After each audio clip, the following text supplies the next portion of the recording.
chaos. I'm all for it. I think it feeds into who we are and the American players and the American team.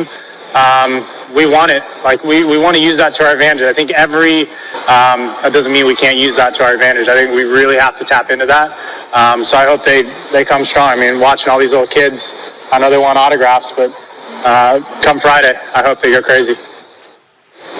All right, let's get rowdy. Welcome to CBS Sports HQ golf analysts Rick Gaiman and Jason Sobel, who are covering the Ryder Cup for us. They are there. You both know the sign at Bethpage Black, which reads, "Warning, the black course is an extremely difficult course, which we recommend only for highly skilled golfers." Jason, set the scene for us there and what the vibes are like ahead of the Ryder Cup. Well, Akeem, I don't think Colin Morikawa has too much to worry about. I grew up about 20 minutes from Bethpage. In fact, I'm in my childhood home right now, just down the road, and I can assure you, we New Yorkers are not a quiet bunch. It's going to be loud out there, and I could guess that I think we're going to lose some decorum out there as well. I would not be surprised if an underlying subplot and maybe the main theme of the entire Ryder Cup turns into the New Yorkers versus Team Europe, because it's going to be super loud, and I'm not so sure that it's not going to be loud in the backswings and the downswings of the European players as well. If Colin Morikawa wants chaos, he's going to see some chaos starting on Friday. U.S. has won the past 2 Ryder Cups at home, Rick. Describe the emotion and what it means for the Americans to be playing in front of their home crowd. Yeah, I think it's important to hold court when you're at home. We've seen that over the course of Ryder Cup history. You've got to be able to defend your own soil, and there is something to it. You know, you look at the way that these teams perform both on the road and to other players from the other team. I mean, emotions are a big deal. Guys run hot. It changes the numbers that they hit into clubs and the adrenaline that's flowing through them. It is a skill to be able to handle your emotions. So if you can make half of the competitors uncomfortable, which is what the Bethpage faithful is going to try to do over the course of the weekend, that would be a very valuable asset. So it really is a skill to be able to play while you're nervous and while you're under a lot of pressure. Well, a point of contention going into the week, pay to play. The PGA of America paying each player $500,000 with $300,000 to charity. European captain Luke Donald took a subtle dig at the Americans, saying, quote, "We're fueled by something money cannot buy." Jason, what's your reaction to Luke Donald's comments at the opening ceremonies? Akeem, this is America. We pay 18-year-old backup quarterbacks $10 million a year to sit on the bench. It's an extra $200,000, giving more money to charity. This is a non-issue. I get that Luke Donald's trying to lean into it. I get that the European press and the players are trying to lean into it and trying to get that team together. But really, this is nothing. Yeah, we can talk about how they should be paid, they shouldn't be paid, everybody's making money but the players. That's not really the point of what Luke Donald's trying to do. Luke Donald is trying to provide his team a rallying cry, give them a chip on the shoulder. They have done a very good job of finding things to rally around. You see they wear similar uniforms to times that in Ryder Cup history that they've won on American soil. You'll see quotes from legends like Seve Ballesteros all over the locker room. They're going to find these things to rally around, and clearly one of the things they're rallying around right now is we do this for pride. We do this because we want to be here. Those American pigs, they need the cash for them to show up. That's going to be the rallying cry in the European locker room. We'll see if it works, but that's the goal here. Sounds like a poverty statement. That's what it sounds like. I'm not trying to make fun here. Okay, I am actually. But when you say something like that, we're not fueled by money. Well, none of the players are fueled by money in this event. You're all fueled by pride. You're trying to win for your country. This is about an Olympic moment. So save it. All right, that's all I got to say, Luke. Save it. All right, save it for match play. Okay. European Ryder Cup team is nearly the same as the 2023 squad. 11 of the 12 players returning. The only change is Rasmus Højgaard replacing his twin brother Nikolai Højgaard. U.S. team, Ryder Cup team is led by the captain Keegan Bradley, has 4 first-timers on it, J.J. Spawn, Russell Henley, Ben Griffin, Cameron Young, who knows this course well. He won the 2017 New York State Open hosted at Bethpage Black when he was an amateur. Jason, how are you evaluating the rosters as the U.S. looks to really challenge the Europeans' continuity? Look, Akeem, on paper, experience means a whole lot for the European team. Like you said, 11 of the 12 returning from 2 years ago. The other one has the same DNA as a player that was on there 2 years ago. That said, we've all played the best golf of our life one day where you shoot, it doesn't matter, 66, 74, 89, whatever the best is for you. And you go out the next time you play and you go, man, I've got it. I'm going to play well again. I know what I'm doing.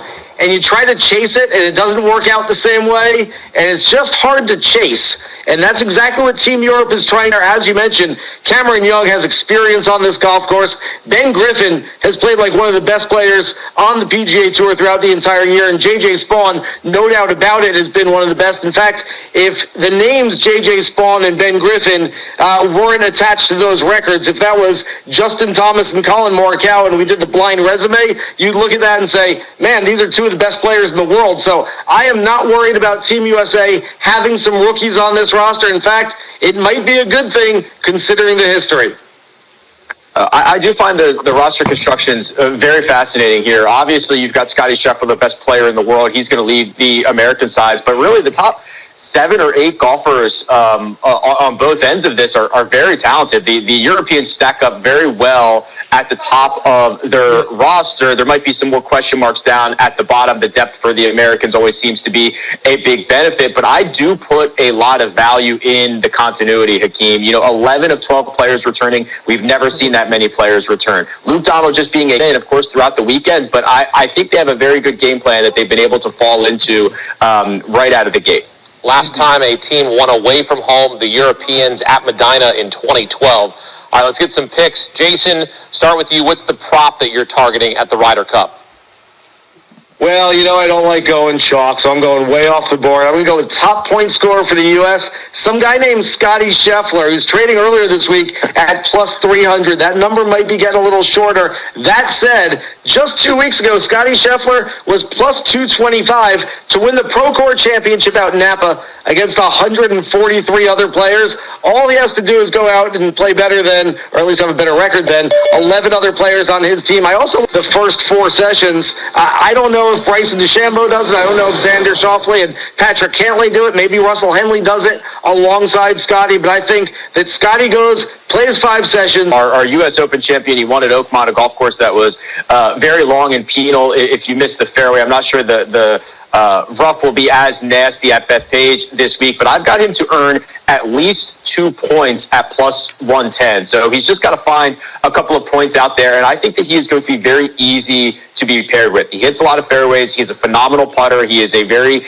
low-key, easy personality to go alongside with. And while I do think that Scottie Scheffler and Russell Henley will play together quite a bit, they've got this budding partnership over the course of the last couple of years. I would not be surprised to see Scottie Scheffler and J.J. Spawn play one match together. They've been playing a lot of practice rounds together. It was Henley, Spawn, and Scheffler grouped together for the first 2 rounds of the Procore, which was basically a tune-up, a warm-up for the Ryder Cup. So I would not be surprised if Spawn also gets to ride Superman's cape for one of these matches as well. U.S. Ryder Cup team is a minus 145 home favorite, as they should be. Jason, what's the path to victory for the Americans? Well, first of all, like I said, Scottie Scheffler goes 5-0. The Americans only need 9.5 points in the other 23 matches. Easier said than done, I know. That said, I'm riding with the trend. As we mentioned earlier, 12 of the last 14 editions of the Ryder Cup, the home team has held serve and won. That's a pretty big pattern that I am looking to lock in this week. I like the U.S. to win. That said, a key to even money, maybe minus 105, minus 110, and that's when I'll jump on the U.S. Might be Friday morning, might not be till Saturday afternoon, but I'm assured that at some point that number is going to get a little bit longer for the U.S., something closer to even money. USA. Rick, this better be USA because we're getting rowdy and we want the chaos, and Colin Morikawa called for it, so you better give it here. You're not going to get it from me, Hakeem. Okay, this is disconnect the Zoom, my friend. Yeah, my internet's about to drop out. Right, no, this is Team Europe for me. He is getting anywhere from plus 150 to plus 170, depending on where you're looking. I love the continuity of this team. I love that everything that Luke Donald has done, not only in Rome, but every day since then, and I think they're going to ride their horses. Jason said, what's the pathway to the U.S. winning? It's Scottie Scheffler, and he's right. It's Rory McIlroy. It's John Rahm. It's those guys going out and earning a lot of points for the Europeans.